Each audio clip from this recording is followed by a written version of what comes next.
اس چیز کا جیسے جب بڑا ہو رہا تھا چاہتا تھا کہ کبھی ہم وہ غلامی نہ کریں جو میرے ماں باپ کی ہمارے بڑوں نے کی تھی ریس کی غلامی. یہ میرے بچپن میں سے تھا. میں نے کبھی کسی کی غلامی نہیں کی. لا الہ الا اللہ. کسی انسان کے سامنے میں نہیں آج تک جھکا. تو میں سمجھتا تھا کہ کسی اور باہر کے ملک میں رہنا, میں جو مرضی کروں, میں سیکنڈ کلاس سٹیزن ہوں, وہ میرا ملک تو نہیں ہے. میرا ہمیشہ یہی تھا کہ میں پاکستان پالیٹکس میں بھی آیا. جس آدمی کو ضرورت ہی نہیں تھی پالیٹکس, اللہ نے سب کچھ دے چکا تھا. کون مجھے یہ آدمی بتائیں جس کو سب کچھ ہو, وہ اپنی زندگی کے 22 سال لگاتا ہے کسی چیز پہ, قربانی دیتا ہے یعنی اپنی فیملی کی. کون آدمی کرتا ہے؟ کیونکہ میرا اور کوئی گھر نہیں تھا. میں نے کبھی نہیں سوچا پاکستان کے علاوہ کہیں رہنا. اس لیے میں ہمیشہ یہ ذہن میں ڈال کے بیٹھا تھا کہ اگر ہماری فوج مضبوط نہ ہو, اور میری اسٹیٹمنٹ سن لیں, میں پرائم منسٹر تھا, میں نے کہا کہ اگر فوج کمزور ہوئی تو ہمارا وہی حال ہوگا جو مسلمان ملکوں کا ہے. اٹھا کے دیکھنا اوپر سے لے کے نیچے تک, لیبیا, سیریا, صومالیہ, پھر افغانستان سے جو ہوا, عراق سے جو, سارے ملک تباہ ہوئے جو اپنی دفاع نہیں کر سکتے تھے. ہمیں فخر تھا کہ ہماری سب سے مضبوط فوج ہے. تو جب بھی پہلے میں واضح کرتا ہوں کہ میں کبھی اپنی فوج کی تنقید کرتا ہوں تو جس طرح میں اپنے بچوں کی تنقید کرتا ہوں اصلاح کرنے کے لیے. کیونکہ اگر فوج کو میں کمزور کروں گا تو میں اپنے آپ کو کمزور کروں گا. اور یہ جو پی ڈی ایم کوشش کر رہی ہے, اور کامیابی سے, کہ کسی طرح آمنے سامنا ہو جائے پاکستانی فوج کو اور تحریک انصاف کا, تو کون اپنی فوج سے لڑنا چاہتا ہے؟ مجھے یہ ابھی سمجھ نہیں آ رہی کہ اس جیتے گا کون؟ اس پہ ان پی ڈی ایم کو تو کوئی فرق نہیں پڑے گا. یہ جب میمو گیٹ میں امریکوں کو کہہ رہا تھا زرداری کہ جناب مجھے اپنی فوج سے بلا لو, اس کے پیسے باہر پڑے ہوئے ہیں. جب نواز شریف انڈین لابی کو اور اسرائیل لابی کو اپنے ساتھ بلانا چاہتا تھا, اپنی فوج کو کہہ رہا تھا کہ دہشت گردی میں ملوث ہے, اس کے پیسے ارب ڈالر باہر پڑا ہوا ہے. وہ جب وہ موقع باہر بھاگ جاتے. تو میرا تو کوئی باہر نہیں جانا. تو میں اس لیے آج یہ کہنا چاہتا ہوں کہ یہ لوگ کامیابی سے وہ کام کر رہے ہیں جو میری آنکھوں کے سامنے ایسٹ پاکستان میں ہوا تھا. میں نے وہ دیکھا ہوا ایسٹ پاکستان میں کیا ہوا تھا. سب سے بڑی پارٹی تھی, مجھے برحال الیکشن جیتا, فوج نے الیکشن کروایا, اور صاف اور شفاف ترین پاکستان کی تاریخ کا الیکشن تھا. کس نے تسلیم نہیں کیا؟ اس میں کوئی شک نہیں کہ فوجی لیڈرشپ کی قصور تھا, لیکن وہ آدمی جو چاہتا تھا کہ میں پرائم منسٹر بن جاؤں, اس کا بہت بڑا ہاتھ تھا. وہ کہتا ہے میں مانتا ہوں مجھب الرحمان کو, پاکستان نہ ٹوٹتا. اس نے پوری پلاننگ کی اپنی ذات کے لیے. اس نے پاکستانی فوج کو لڑا دیا سب سے بڑی پارٹی سے, وہ ٹوٹ گیا. آج وہی ہو رہا ہے. یہ پی ڈی ایم لڑا رہی ہے جان کے. یہ جو کیسز بن رہے ہیں کہ ملٹری کورٹ میں کیس کر دو, آرمی ایکٹ سے کیس کر دو, ابھی آج تک ایسا ہوا ہے کہ نہ آپ نے کوئی تحقیقات کی, نہ کوئی انڈیپینڈنٹ انکوائری ہوئی, نہ پتا چلا کہ یہ اس کے پیچھے کون تھا. اور ایک دم جج, جوری اور ایکسیکیوشن فیصلہ ہو گیا کہ جی تحریک انصاف دہشت گرد جماعت ہے, اور پکڑ دکڑ شروع ہو گئی. 7,500 کارکنوں کو پکڑ لیا ہے. اس میں عورتوں کو پکڑ لیا ہے. کبھی اس ملک میں ہوئے نہیں ہیں. یعنی جس طرح عورتوں سے بدتمیزی ہوئی ہے, یہ کب ہوا ہے یہاں اس ملک میں؟ اور پھر یعنی گھروں میں جانا رات کو, سارا گھر توڑ دینا, عورتوں سے دھکے دے رہے ہیں عورتوں کو. شیرین افریدی کی بیوی کو بھی ساتھ پکڑ کے لے گئے. پھر ایک جگہ سے چھٹتی ہے شیرین مزاری, دوسری جگہ پکڑ لیتے ہیں. یعنی یہ کیا ہو رہا ہے؟ یہ تو اپنے ملک میں نفرتیں پھیلائی جا رہی ہیں. یہ تو جان کی ایسے مجھے لگ رہا ہے کہ میں ایک خواب دیکھ رہا ہوں, گھنونا خواب, جس کے اندر ایک ملک کی تباہی دیکھ رہا ہوں سامنے. یہ کون سا ملک اجازت دیتا ہے اپنی اس طرح کی تباہی کرنے کے لیے صرف ان چوروں خاطر؟ میں آج ذرا پوچھنا چاہتا ہوں, مجھے یہ بتائیں, تحریک انصاف 27 سال سے, مجھے ایک جگہ بتائیں کہ عمران خان نے کہا ہو کہ کسی قسم کا آپ قانون توڑیں، قانون کے باہر چلیں، آئین کے باہر چلیں. مجھے ایک دفعہ ایک اسٹیٹمنٹ میری بتائے 27 سال میں مجھے ایک میرے لیڈر کی اسٹیٹمنٹ بتائیں جو میرے نیچے ہے، جو میری پارٹی کے لیے وہ کہے کہ جناب توڑ دو، گھاؤ کرو، جلا دو. ایک جگہ بتائیں. مجھے یہ بتائیں کہ جب 25 مئی کو، اچھا اب سے پہلے چلیں، 9 نومبر کو مجھے 9 اپریل کو مجھے نکالا پچھلے سال. 10 اپریل کو لاکھوں لوگ سڑکوں کے اوپر نکلے. کسی نے کوئی کچھ کیا؟ کس نے کچھ جلایا گرایا کچھ کیا؟ سب کو پتا کس نے نکالا ہے. کچھ ہوا. اس کے بعد 25 مئی کو ہم ایک پرامن مارچ کر رہے ہیں، جو 3 لانگ مارچ انہوں نے میرے خلاف کی تھی. ہم نے ان کے خلاف ایک FIR رجسٹر کی. گھروں میں گھس کے انہوں نے لوگوں کو پکڑا. وہ پہلی بار شروع ہوا جو انہوں نے 3 بجے لوگوں کے گھروں میں پکڑ کے لوگوں کو مارا تھا. اور پولیس سے پوچھے وہ کہتے ہیں نامعلوم افراد سے پیچھے سے حکم ہے. جب پولیس سے کہ وہ جی پیچھے سے ہمیں حکم ہے. ہمیں تشدد کیا گیا. جب 26 کی صبح کو میں پہنچا تو میں نے جب دیکھا کیا حالات ہیں، میں نے کینسل کر دیا دھرنا، کیونکہ مجھے پتا تھا کہ انتشار ہوگا. 26 نومبر 4 لاکھ لوگ پنڈی میں جمع ہوئے. میں کیسے کہتا کہ ہاں ہم اسلام آباد کی طرف جائیں گے؟ مجھے تب پتا تھا انتشار ہوگا. لوگ مایوس ہوئے. مجھے برا بھلا کہا. میں نے کینسل کر دیا. 8 مارچ الیکشن ریلی نکال رہے ہیں. الیکشن اناؤنس ہو گیا ہے. پرمیشن مل گئی ہے پولیس سے. ریلیز آ رہی ہیں. ایک دم ساری جگہ police, water cannons, tear gassing. میں گھر میں انتظار کروں ریلیز کی تو پتا چلا، ایک دم پتا چلا. اچھا ٹی وی پہ بلیک آؤٹ کر دیا. ایک تو ہمیں میڈیا سے باہر نکال دیا.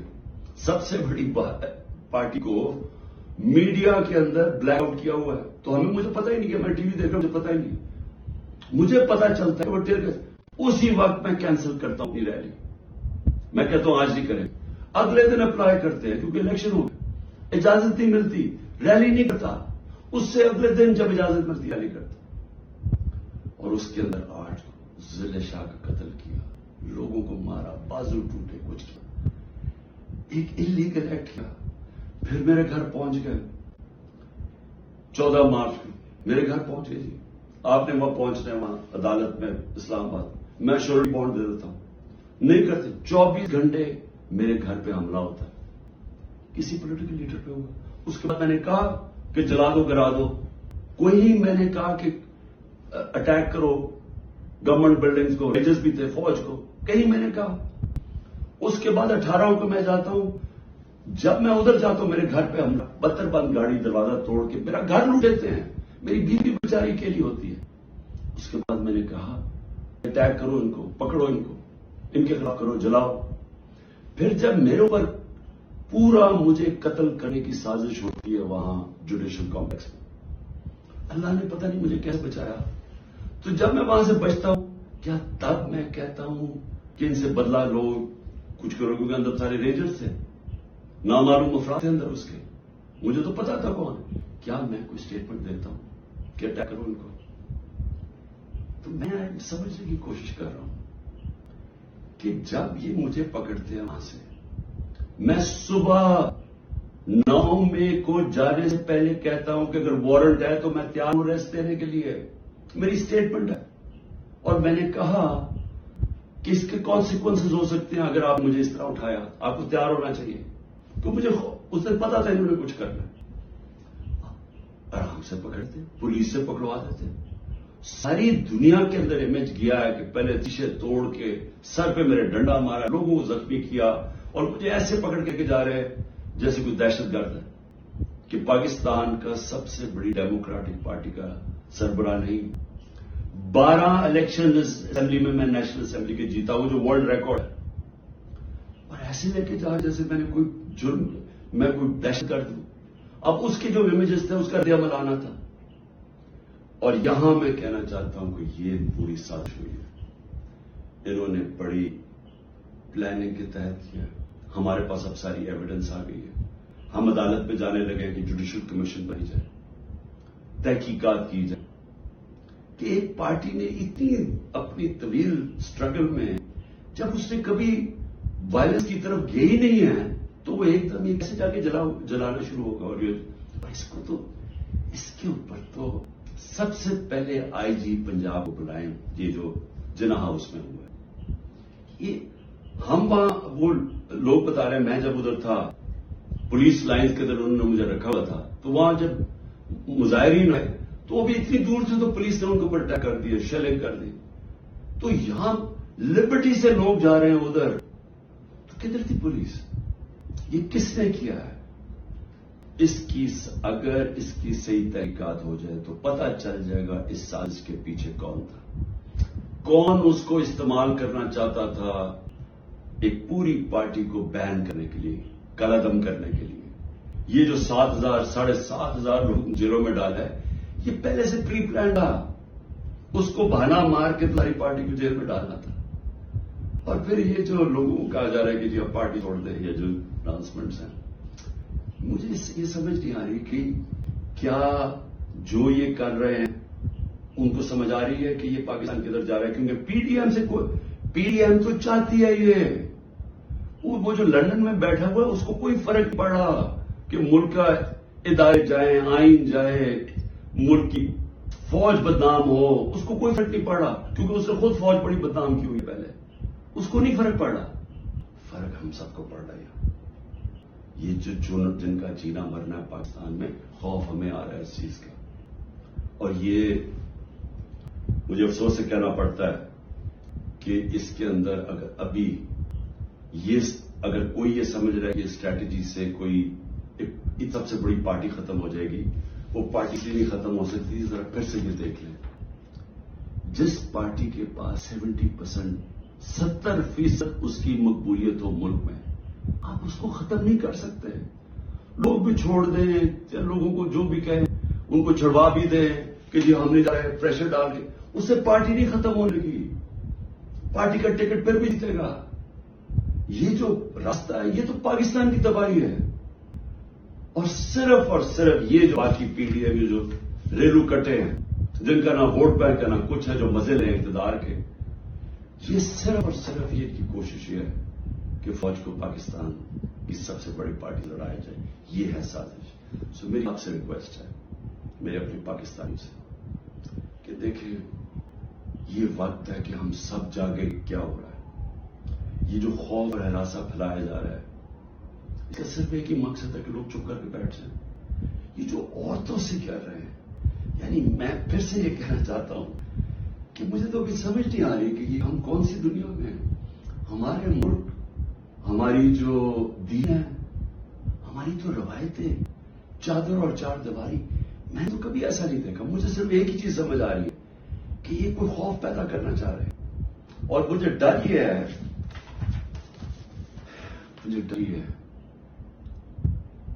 کہ اس کا بہت بڑا بیکلش آنے والا ہے جو ہمارے ملک کو مزید اور نقصان پہنچائے گا. ابھی تک کوئی بات نہیں کر رہا, سرکاری بلڈنگز کی بات کر رہا, اور میں جب کہا ہم نے انشاءاللہ ہائی کورٹ میں جا رہے ہیں کہ جوڈیشل کمیشن فوری بنائی جائے, کیونکہ ہمارے پاس اب ثبوت آ گئے. ہر جگہ ہمیں لوگ نظر آئے جو ہماری پارٹی کے نہیں تھے, جن کے پاس بندوقیں بھی, پسٹل بھی تھے, جو آگے کہہ رہے تھے کہ اٹیک کرو کور کمانڈر ہاؤس. میاں والی کے لوگ اتنے خوش تھے, وہ جو ہمارا جہاز چوک جیسے کہتے تھے, وہ کس سے چلا ہے؟ وہ تو سارے ایک میرا کارکن کہہ رہا ہے کہ جب کو پتا چلا انہوں نے روکنے کی کوشش کی. کوئی نامعلوم افراد تھے. اس میں تحقیقات ہونی چاہیے, جس طرح جناح ہاؤس. ریڈیو پاکستان کیسے جل گیا؟ آپ دیکھیں مظاہرہ کہیں اور ہو رہا ہے, ریڈیو پاکستان ادھر جل جاتا, ادھر تو بندہ ہی نہیں کوئی ہوتا. اور آج کل تو فیس ریکگنیشن ہو سکتی ہے نادرا کے ذریعے, پتہ چل سکتا ہے کون ہے. تو اس کے لیے انڈیپینڈنٹ تحقیقات چاہیے. میں ذرا صرف ابھی گرا دوں, تک 25 لوگ شہید ہو چکے ہیں. دنیا میں 25 لوگ شہید ہو جائیں, کوئی سوچ رہا کہ کس طرح پرامن احتجاج کرنے والوں کو گولیاں ماری گئی, سیدھی گولیاں ماری گئی. 25 تک شہید ہو چکے ہیں. اور سب سے زیادہ خطرناک 700 لوگ اس وقت گولیوں کی بوم سے گولیاں لگی ہوئی جو ہسپتالوں میں. 700. اب تک 7,500 ہمارے کارکنوں کو جیلوں میں ڈالا ہوا ہے. 7,500، جس میں نے کہا خواتین کی بھی ایک تعداد ہے، اور ہمیں سب سے زیادہ خوف ہے کہ ان سے بڑا برا برتاؤ کیا جائے. اور